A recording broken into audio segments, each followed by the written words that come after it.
এটা হচ্ছে কাঁকরোল আর আলু আমি কেটে নিয়েছি। এটা দিয়ে আমি বাটা মাছ রান্না করব।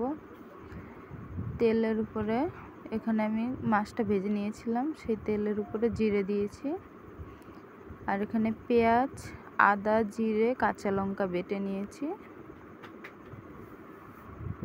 পেঁয়াজটা এখন দিয়ে দেবো, আমি ভেজে নেব পেঁয়াজটাকে।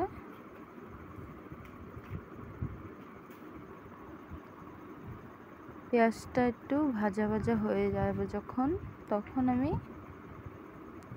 কাঁকরোল আর আলুটা দিয়ে দেবো।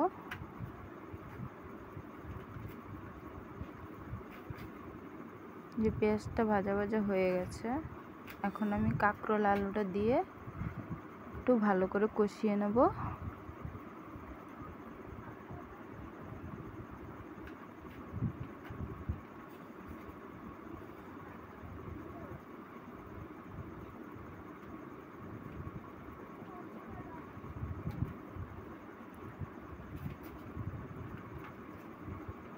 এখানে আদা জিরা যে বেটে রেখেছি এটা দিয়ে দিচ্ছি,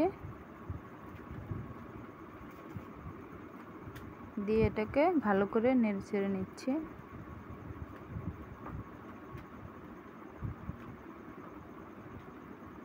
আর এদিকে আমি বাটিতে হলুদ, লঙ্কার গুঁড়ো আর লবণ নিয়েছি। এটা একটুখানি জল দিয়ে গুলে নেব আমি। জল দিয়ে গুলে নিলাম, এটাকে দিয়ে দিচ্ছি।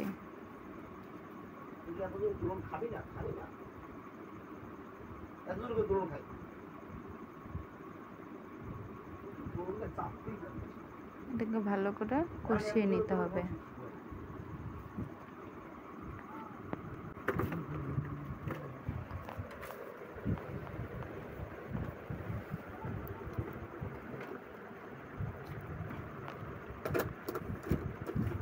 কষানো হয়ে গেছে, জল দিয়ে দিচ্ছি।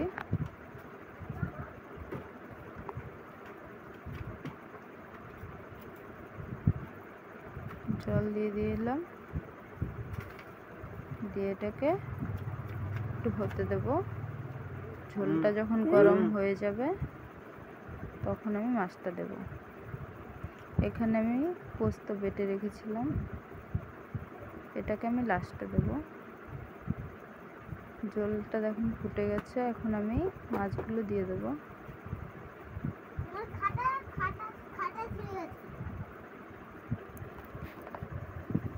মাছটা দিয়ে নেড়ে নিচ্ছে।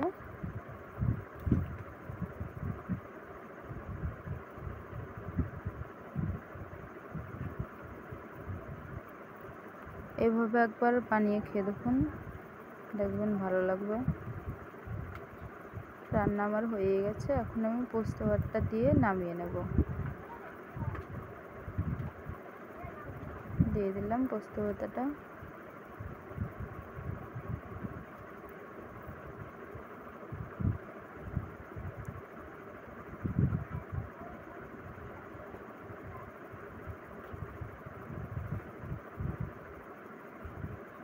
মাছটা যেন ভেঙে না যায়, আস্তে আস্তে লাড়তে হবে।